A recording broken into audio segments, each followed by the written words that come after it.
Tonight on Connecticut's news station, temperatures soar across the state, but a tumble's coming. Record-shattering warmth today. Now we are timing out some rain. What does that mean as we head into the weekend? Your forecast coming up. And pleading guilty to murder charges, the sentence a former UConn student is facing. Plus, blindsided by closure. Why? Why didn't you communicate with us and bring us in the loop? It's not just Stone Academy students shocked by locked doors.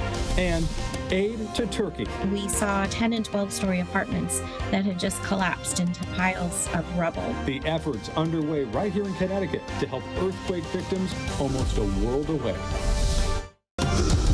Now at 6, this is Fox 61, Connecticut's news station.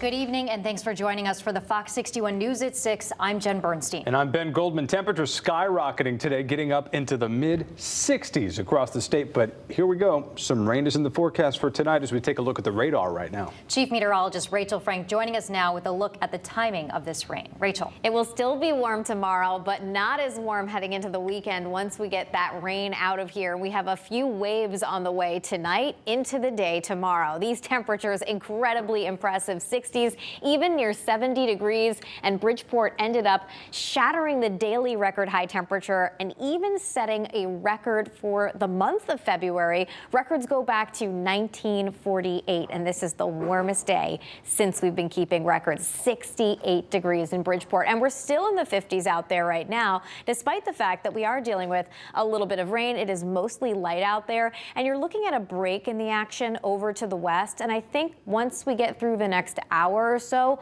we will end up drying things out for a little while, but there's more rain where that came from as we head into your Friday. Temperatures tonight staying mild, dropping back briefly into the upper 40s to around 50 degrees, and then heading through the day tomorrow, we'll see highs once again jumping way above average, mid to upper 50s. Some towns might get close to 60. You don't need a winter jacket, but you do want an umbrella. It will be warm but wet to start off the day. A few lingering showers into the afternoon, then we dry things out and turn cooler as we head towards this time tomorrow night. We'll talk about what that means for the weekend coming up.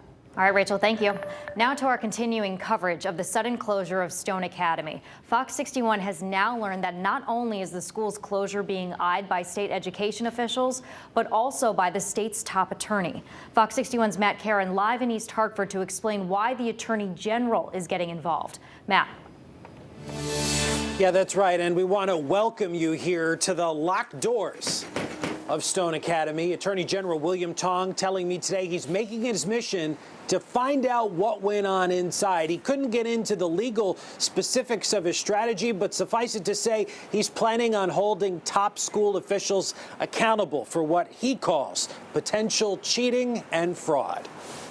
Classes at Stone Academy ended Wednesday. The website disappeared Thursday. What remains is anger. We have been just as blindsided as the students. We're demanding answers. They haven't been able to get any, at least from the school's top leaders like CEO Joseph Bierbaum, whose Twitter profile says his goal is a positive societal impact on lower income communities.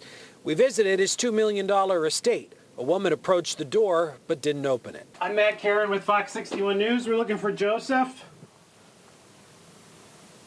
Is he around? We have some questions about the closing of Stone Academy. Does he want to talk with us about the future of those kids' education? Is there a reason why he hasn't said anything publicly? Now in the crosshairs of the state's top attorney. To go after the people who ran Stone Academy, I can tell you right now that we're ready to go. The school is accused of hiring unqualified instructors and falsifying records, among other things. But are they just violations, or might the investigation take a criminal turn? It could. It depends on what we find. Stone Academy now joins a long list of for-profit institutions that have closed on the heels of questionable behavior. We've been working very closely with the Department of Education at the federal level and the State Department of Education and the Office of Higher Education to take action against a number of for-profit schools, colleges, and universities. And we have seen predatory behavior, no doubt about it.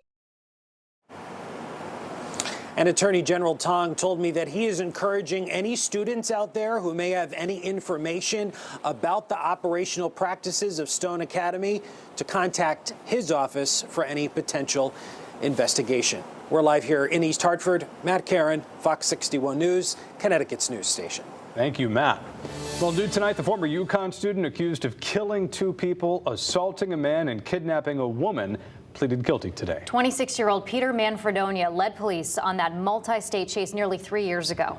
Fox 61's New Haven County Bureau reporter Julia LeBlanc was in the courtroom today as emotions ran high. How do you plead, sir? Guilty or not guilty? Guilty. 26-year-old Peter Manfredonia facing a judge for the second time in 2 weeks. Last week in a Rockville Superior courtroom, he pleaded guilty to murder, assault, and home invasion charges. Today in Milford, he fessed up to another murder charge and kidnapping in the first degree with a firearm. When asked if Manfredonia is remorseful, his attorney says, absolutely. Nearly 3 years ago, on May 22nd, prosecutors say Manfredonia killed 62-year-old Theodore Demers in Wellington, Connecticut. He also assaulted another man and kept him hostage for 24 hours before stealing his truck, cash, and 2 guns. Then he drove to Roosevelt Drive in Derby, where he killed his childhood friend, Nick Isley. That time he engaged in an argument and a scuffle with Nicholas, who yelled to Shannon to please call 911. It was Peter Manfredonia. When Shannon begged the defendant to call for help, he replied, no, he's dead. I shot him in the head. Manfredonia then kidnapped Isley's girlfriend, Shannon, forcing her to drive him to New Jersey while he held his gun and threatened her. A Good Samaritan eventually helped her back to Connecticut, and Manfredonia was captured in Maryland on the 27th. The victim in the courtroom on Thursday. It's a very difficult circumstance. She's a very brave young lady. Very brave. Isley's family was also there trying to keep it together. They refused to comment on their way out.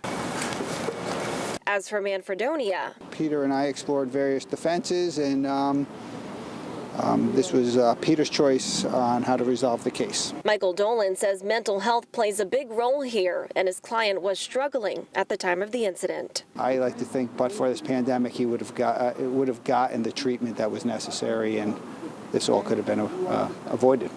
Now, we're told that this plea deal here comes with a 55-year sentence, which will run concurrently to the charges related to last week's plea deal as well. And he is expected to be back here at the Milford Courthouse for his sentencing on April 19th. We are told that Manfredonia does plan to speak at that sentencing.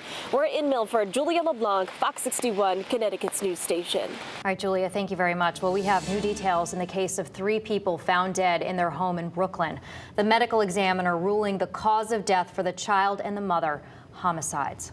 Well, officials confirming 33-year-old Luri Pizarro and her 3-year-old son Emmanuel Pizarro were shot and killed. The third adult has not been identified. State police adding that they're still investigating. The Old Saybrook police officer accused of using his job to stalk a woman has been fired. During a police commission hearing, there was unanimous vote to terminate Josh Zarbo.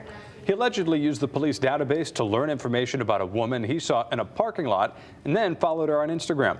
Zarbo is due back in court next week. New tonight, we are learning new information about Alex Jones's financial situation. In his federal bankruptcy filing, Jones reveals that he owes $1.5 billion to Sandy Hook families. The filing shows that he paid his attorney, defense attorney, Norm Pattis, $160,000, and in 2021 reported a gross income of more than $600,000. The filing also says that Jones is holding firearms for certain January 6 participants. Well, new tonight, a New Britain man now in custody after police say he stole a car and was then involved in a hit and run in Meriden early this morning. Multiple agencies, including state police, helped to find this man.